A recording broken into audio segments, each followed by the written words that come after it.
Bonjour à tous, merci de nous rejoindre sur Ecclesia TV pour cette session d'information. L'association Etui Panyelin Azaso, après leur messe d'action de grâce, dite en la paroisse Sainte-Jeanne d'Arc de Trècheville, a procédé à l'installation officielle de son premier responsable en la personne de M. John Assebian le dimanche 16 avril dernier dans la commune de Makori. Les travaux du troisième chapitre provincial des Sœurs Notre-Dame des Apôtres, présentes en Côte d'Ivoire depuis 125 ans, se sont refermés au cours d'une messe d'action de grâce le dimanche 14 avril dernier à Abobo. Durant le chapitre, des orientations ont été définies pour les 5 années à venir. L'association Etui Panyelin Azaso a procédé à l'installation officielle de son président, M. John Assebian, juste après la messe d'action de grâce en la paroisse Sainte-Jeanne d'Arc de Trècheville. Cette cérémonie a eu lieu au cours d'un partage fraternel organisé dans le cadre de leur rencontre mensuelle à Makori. Le compte rendu de Pierre Richemont, commenté par Myriam Roxaneno. L'association Etui Panyelin Azaso est l'une des 7 branches qui composent la famille Alaomba chez le pape Nzema. Après leur messe d'action de grâce dite en la paroisse Sainte-Jeanne d'Arc de Trècheville le dimanche 16 avril dernier, les membres de l'association ont procédé à l'installation officielle de leur premier responsable en la personne de M. John Assebian. C'est en procession qu'ils se sont rendus sur le lieu de la cérémonie.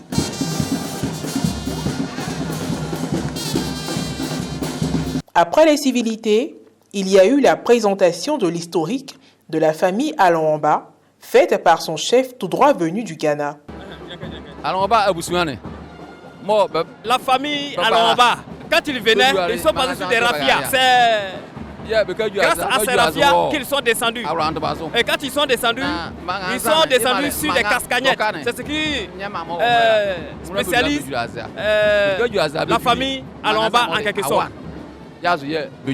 Après un moment de divertissement et de convivialité, la présentation et l'installation officielle du président exécutif de la dite association ont été faites. Le président a pour charge justement de maintenir la cohésion familiale, de faire en sorte que tous ceux qui ne viennent pas aux réunions soient là, et puis d'animer, de maintenir, de faire en sorte que cette association continue ce que les anciens, les présidents ont fait, c'est-à-dire l'unité, la concorde. De plus en plus de jeunes s'intéressent à leur culture et s'impliquent davantage. La preuve. La famille doit être notre socle, la famille doit être notre base. Intéressons-nous aux choses de la famille. Il y va de notre culture, il y va de notre réussite. Donc, nous aussi des enfants faisons partie de la famille. Nous avons décidé de venir prendre partie à cette fête et vraiment cette fête se passe super bien. Donc j'exhorte les jeunes à s'approcher des grandes personnes aussi pour apprendre parce que nous apprenons en même temps étant auprès des grands. Au terme de cette cérémonie, organisateurs et participants se sont exprimés. C'est un bilan positif. Ça a été bien organisé depuis l'église jusqu'à aujourd'hui. La fête est belle. Donc je dis merci à toute l'organisation, à tous les comités. L'échéance, c'est tous les deuxièmes dimanches du mois. Les deuxièmes dimanches du mois, quand nous nous retrouvons, nous apprenons beaucoup de choses de la famille. Ça fait plaisir de voir toute la famille rassemblée et partager cet événement-là qui donne chaud au cœur. C'est la première fois que je vois cette affaire-là qui rassemble autant d'hommes venus de part et d'autre, du Ghana, d'Abidjan, de Grand Bassam, mais ça fait vraiment plaisir. Il a trouvé la fête vraiment spéciale. Et il a vu que la famille d'ici, elle est vraiment unie. Et donc par rapport à ça, il est très heureux.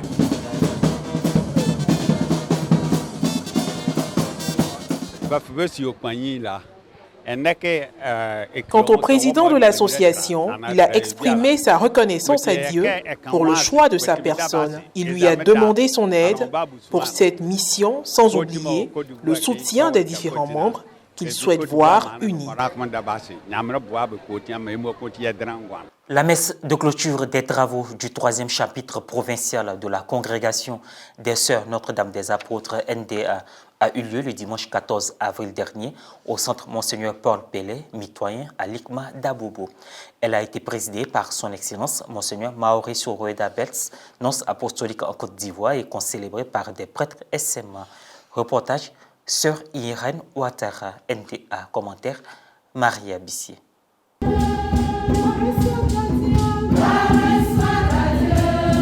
Dimanche 14 avril 2024 a eu lieu la messe de clôture du 3e chapitre provincial des Sœurs Notre-Dame des Apôtres de Côte d'Ivoire au centre Monseigneur Paul Payé, mitoyen à l'ICMA à Bobo. La messe a été présidée par le nonce apostolique Monseigneur Mauricio Ruidabels et concélébrée par plusieurs autres prêtres, dont le révérend Père Narcisse Seka, supérieur provincial des Pères SMA, Société des missions africaines en Côte d'Ivoire.